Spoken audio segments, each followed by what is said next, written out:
Hello students, कैसे हैं सभी। चलो स्टार्ट करते हैं बेटा आज का नया session, class 12th political science. तो आज हम इंट्रोडक्शन करेंगे। हमारा चैप्टर 1 है एंड ऑफ बाइपोलैरिटी, मतलब दो ध्रुवता का अंत। ये दो ध्रुवता का अंत समझने के लिए हमें समझना पड़ेगा कि ये दो पोल्स थे क्या, और इन दो पोल्स को समझने के लिए हमारी स्टोरी जाएगी बहुत ज्यादा फ्लैशबैक में। तो स्टार्ट करते हैं, कैसे कैसे कहानी कहां पर पहुंचती है।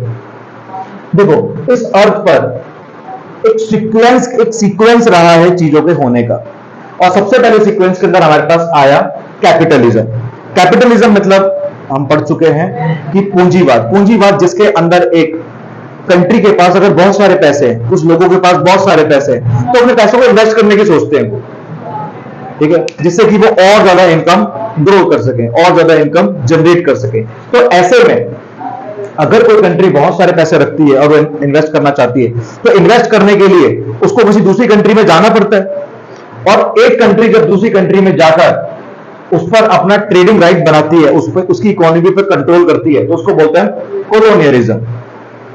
और कोलोनियलिज्म एक सीक्वेंस है किसका, कैपिटलिज्म का, क्योंकि जब पैसे हैं तो लगाने पड़ेंगे, कहीं लगाने के लिए जगह चाहिए, दैट इज कोलोनियलिज्म। अब कोलोनियलिज्म मतलब उपनिवेशवाद, और जैसे ही कोई कंट्री हमारी कॉलोनी बन जाती है तो हम चाहते हैं कि उसकी टेरिटरी पर भी हमारा ही कंट्रोल हो।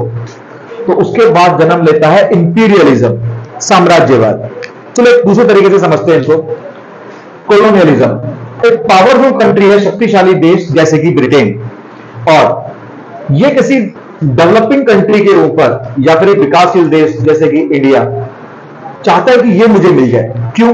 क्योंकि इंडिया जैसे देश के पास बहुत सारे रिसोर्स हैं, और इन कंट्रियों को, पावरफुल कंट्रियों को चाहिए रिसोर्स, जिससे अपने पैसों को इन्वेस्ट करके, अपनी टेक्नोलॉजी को, अपने कैपिटल को इन्वेस्ट करके और ज्यादा इनकम जनरेट कर सके। तो ऐसे में क्या करते हैं, ये किसी डेवलपिंग कंट्री के ऊपर इकोनॉमिक और पॉलिटिकल कंट्रोल बनाते हैं। ये इकोनॉमिक और पॉलिटिकल कंट्रोल जैसे कि मोनोपोली ऑन ट्रेडिंग राइट्स, कि भारत के ऊपर मोनोपोली बनाए कि आप चाय का व्यापार सिर्फ हमारे साथ करेंगे, कॉटन का व्यापार आप हमारे साथ करेंगे। तो इस तरह से जब एक पावरफुल कंट्री डेवलपिंग कंट्री के ऊपर अपना इकोनॉमिक पॉलिटिकल कंट्रोल बना लेती है और कुछ टाइम तक रहती है, और फिर उसे लगता है कि नहीं, मुझे इससे शांति नहीं मिली, अब मुझे इसकी टेरिटरी पर भी कंट्रोल चाहिए, तो वो टेरिटरी पर कंट्रोल बनाने के बाद बन जाता है इंपीरियलिज्म। आई होप समझ में आया होगा।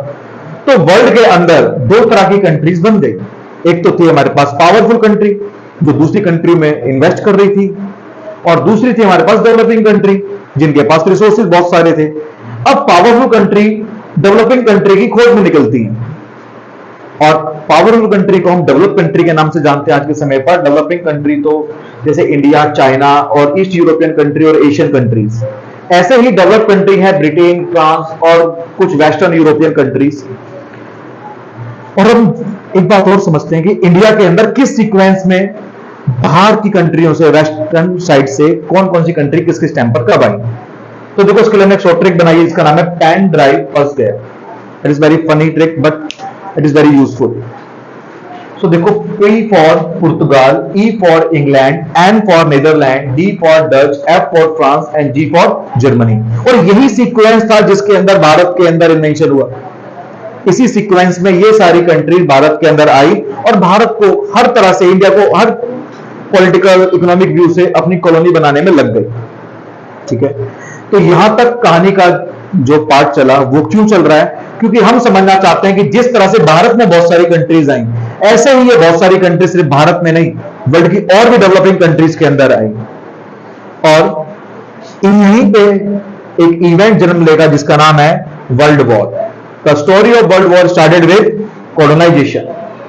तो वर्ल्ड वॉर का मेन जो रूट कॉज था वो था कोलोनियलिज्म, कि जब अलग अलग कंट्री जा रही हैं इन्वेंशन करने के लिए, तो ऐसे में क्या होगा कि कुछ कंट्री आपस में लड़ बैठेंगी। तो यही हम देखेंगे नेक्स्ट पार्ट में। Thank you.